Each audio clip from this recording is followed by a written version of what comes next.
Hello everyone, Joe Rogan here. Today I'm going to talk about the fighter who got my ultimate respect when I talk about fighters, athletes, or performers who redefine what's possible.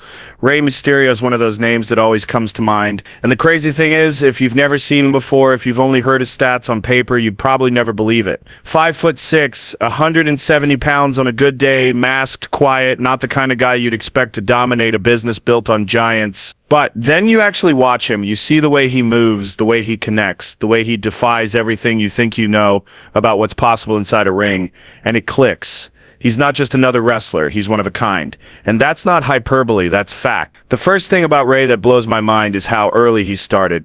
People forget this dude was wrestling at 14. Think about that for a second. At 14, most kids are trying to survive high school, worried about acne or video games. And Rey's out there taking bumps, hitting moves, learning the psychology of professional wrestling against grown men. His uncle, Rey Mysterio Sr., basically put him through the ringer from day one. That wasn't some performance center cookie-cutter training program. That was the old-school Lucha Libre grind where every move you learned had meaning, where every flip, every dive wasn't just to look cool but to tell a story. That's Rey's foundation, and it's one of the reasons he feels so authentic. He didn't just learn wrestling, he lived it.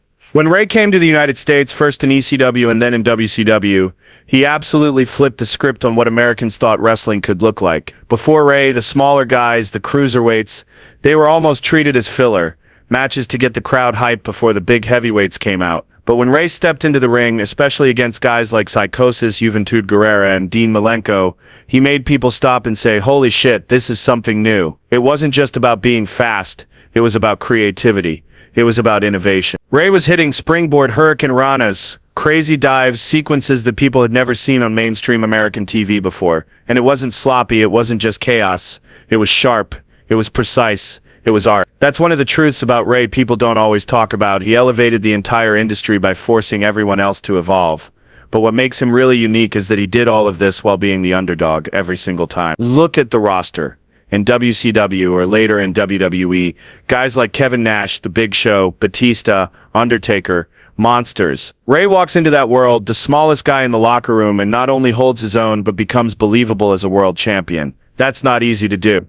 That takes incredible storytelling ability. And that's something Rey doesn't get enough credit for. Yeah, he's flashy, yeah, he's acrobatic, but he knows how to make you feel something. When he takes a beating, you feel it. When he fights back, you want him to succeed. And when he wins, it feels like a victory for everyone who's ever been told they're too small, too weak, or not enough. Another truth people don't realize is just how much punishment Rey's body has taken. His knees, man, they're like bionic at this point. The surgeries, the rehab, the constant wear and tear, most athletes would have been done years ago. Rey found a way to adapt. He slowed down when he needed to. He modified his style, but he never stopped being Rey Mysterio. That resilience, that ability to keep going when your body is screaming at you to quit, that's something special. That's the kind of toughness that separates legends from everyone else. And here's something else that makes him one of a kind.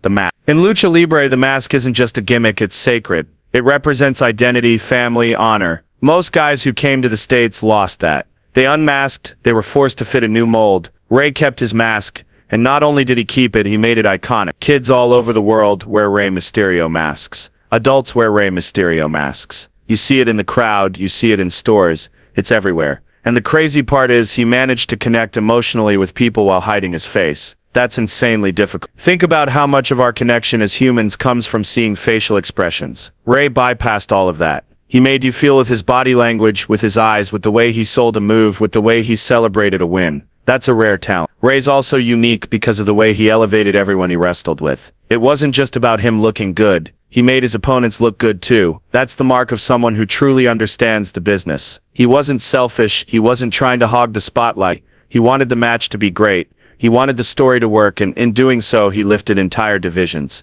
entire companies. Think about his matches with Eddie Guerrero. Those weren't just wrestling matches, those were emotional roller coasters. Two guys with chemistry off the charts, pushing each other to be better, telling stories that still hold up today. That's one of Rey's greatest gifts, his ability to bring out the best in others. And then there's the tragedy of Perro Aguayo Jr. That's a part of Rey's story that a lot of people don't talk about, but it's huge. Being in the ring when someone dies, being a part of that, even when it's not your fault, that's heavy. That's trauma that doesn't just go away. A lot of people would have walked away after that, retired, disappeared. Rey didn't. He carried that with him, he honored Perro's memory and he kept going. That kind of strength, that ability to keep performing after something like that, it's not normal. It speaks to who Rey is as a person, not just as a wrestler. What also makes him one of a kind is the respect he has across the board. Wrestling fans love him, wrestlers respect him, and even fighters in MMA talk about him like he's a legend. And that's not common. Usually wrestling gets dismissed by real fighters as fake or entertainment. But with Rey, people recognize the athleticism, the toughness, the risks. They see the artistry in what he does, and they respect it. That crossover respect is rare, and Rey earned it. And you can't ignore the cultural impact. For Latino fans, Rey was huge. He wasn't just another wrestler, he was representation. He showed kids who looked like him that they could be heroes, that they could be stars, that they could stand on the biggest stage in the world and shine. And he did it without selling out, without becoming a stereotype. He was authentic. That's why his legacy is so strong. Now here's a truth that not a lot of people know. Rey Mysterio's influence is everywhere in modern wrestling. You look at today's high flyers, the guys in AEW, in WWE, in independent promotions all over the world, and you see Rey's fingerprints. The style he brought to the mainstream is now the standard. The flips, the dives, the sequences, those were revolutionary when Rey did them. Now they're expected. That's how much he changed the game. And yet, even with all of that, nobody has ever been able to fully replicate Rey Mysterio. Plenty have tried. There are amazing high flyers out there, incredible athletes, but none of them are Rey, because it's not just about the move, it's about the presence, the connection, the heart. Rey has that intangible quality that makes you believe. That's something you can't teach, you can't fake. You either have it or you don't. Rey has it in spades. So when I say Rey Mysterio is one of a kind, I mean it in every sense. From his beginnings in Lucha Libre, to breaking barriers in the US, to surviving decades in one of the toughest industries in the world, to becoming a cultural icon, to influencing an entire generation of wrestlers. There's nobody else like him. He's proof that size doesn't define greatness, that heart and skill and resilience can carry you to the top, even in a world designed for giants. And that's why Rey Mysterio will always stand alone, a true original. That's legacy, right there. The other truth that sets him apart is how respected he is in every corner of the business. Wrestlers love him, promoters trust him, fans adore him. You almost never hear anyone say a bad word about Rey Mysterio, and that's rare in wrestling. It's a cutthroat business, full of egos, full of politics. Rey managed to navigate all of that with grace. He stayed humble, he stayed professional, and that's why he's lasted so long. People want him around. People want to work with him. That's a kind of respect you can't buy. And you can't talk about Rey without mentioning his relationship with Eddie Guerrero. That friendship, that rivalry, those matches, they're some of the most important chapters in his career. Eddie brought out the best in Rey, and Rey brought out the best in Eddie. Their matches were pure magic, and when Eddie passed, you could see how much it affected Rey. But he carried that with him. He honored Eddie every time he stepped into the ring, and in a way he kept Eddie's spirit alive. That's another thing that makes Rey one of a kind.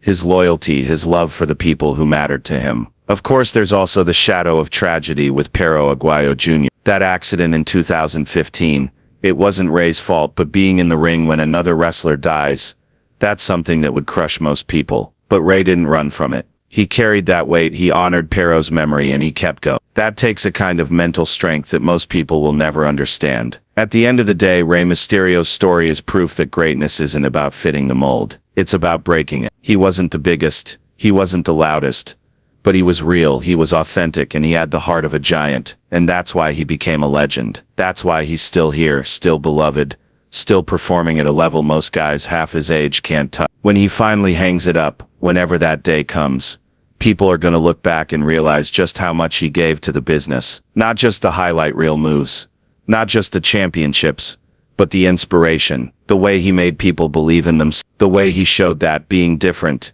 can be your greatest strength. That's his true legacy. That's what makes him one of a kind. That's it for today, folks. See you all in next podcast.